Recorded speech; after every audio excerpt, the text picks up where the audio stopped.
بڑی درود پاک کے بارے میں ہے جی۔ صحابہ اکرام کی مجلس میں حضور نے آیت پڑھی وَإِن مِّنكُمْ إِلَّا وَارِدُهَا، پل صراط سے ہر ایک نے گزرنا ہے، بال سے باریک ہے، کٹ کر لوگ گریں گے، بہت مشکل مرحلہ ہے، نازک ترین صورتحال ہے۔ صحابہ نے سنا تو غم طاری ہو گیا۔ صحابہ کے غم کو دیکھ کر حضور بھی غمناک ہو گئے کہ میری امت کے لیے کتنا مشکل ترین مرحلہ ہوگا، حتیٰ کہ آنسو جاری ہو گئے۔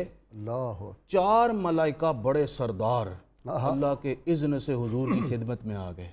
یا رسول اللہ صلی اللہ علیہ وسلم، آپ غم نہ کریں، میں جبرائیل آپ سے وعدہ کرتا ہوں، واہ من صلی علیک 10 مرات آخذ بیدہ علی الصراط امر علی الصراط کالبرق الخاطف۔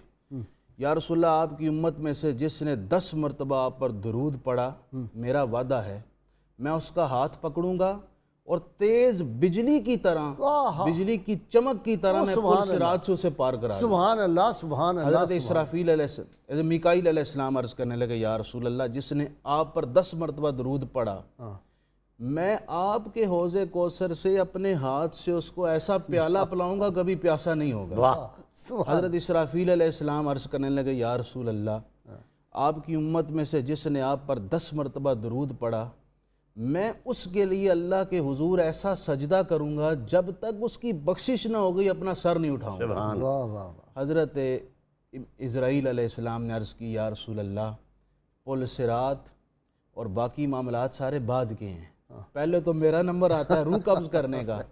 جس نے آپ پر درود پاک پڑھا، اقبضوا روحہ کارواح الانبیاء، میں آپ کے اس امتی کی روح اس طرح قبض کروں گا جیسے میں نبیوں کی ارواح قبض کروں گا۔ اللہ